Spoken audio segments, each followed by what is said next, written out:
সরাসরি আপনারা দেখছিলেন স্বাস্থ্যমন্ত্রী সাংবাদিকদের মুখোমুখি হয়েছিলেন, যেটা মূলত অভিযোগ ছিল যে অভিষেক বন্দ্যোপাধ্যায়ের সেবাশ্রয়ে ভুল চিকিৎসা হয়েছে এবং এই ভুল চিকিৎসার জন্য মহিলার পা বাদ যায়। এরপর অভিষেক বন্দ্যোপাধ্যায়ের নামে রবীন্দ্রনগর থানায় এফআইআর রুজু হয়, আর তারপর স্বাস্থ্য ভবন ডেকে পাঠায় মালতী বিশ্বাসের পরিবারকে এবং সেই মতো ভুক্তভোগী মালতী বিশ্বাসের পরিবার আজ স্বাস্থ্য ভবনে এসে দেখা করে। সকালে তাদের ডেকে পাঠানো হয় স্বাস্থ্য ভবনের তরফে, সমস্ত নথি সমেত স্বাস্থ্য ভবনে তাদের আসতে বলা হয়েছিল এবং সেই সমস্ত নথি তারা জমা দিয়েছেন এবং তারপর সাংবাদিকদের মুখোমুখি হয়েছিলেন এই কিছুক্ষণ আগে রাজ্যের স্বাস্থ্যমন্ত্রী।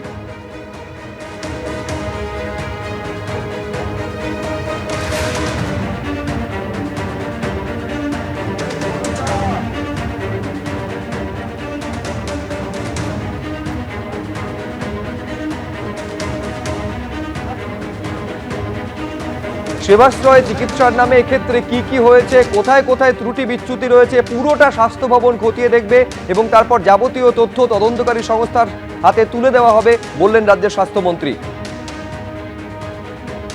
সেবাশ্রয় ক্যাম্প হয়েছিল, সেবাশ্রয় ক্যাম্পেতে ট্রিটমেন্ট করার পর refer to MR Bangur, refer to CMM hospital.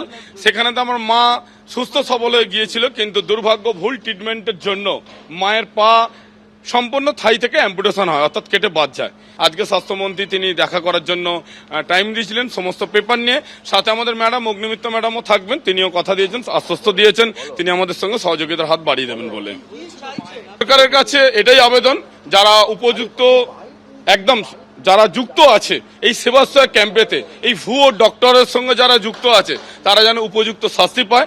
সাথে আমরা সরকারের কাছে আবেদন, যে আমার মা সারাটি জীবন যে পঙ্গু হয়ে গেল, আমার মা সারাটি জীবন বিছনায় শয্যা হয়ে গেল, তার যেন উপযুক্ত সরকারের সাহায্য পায়।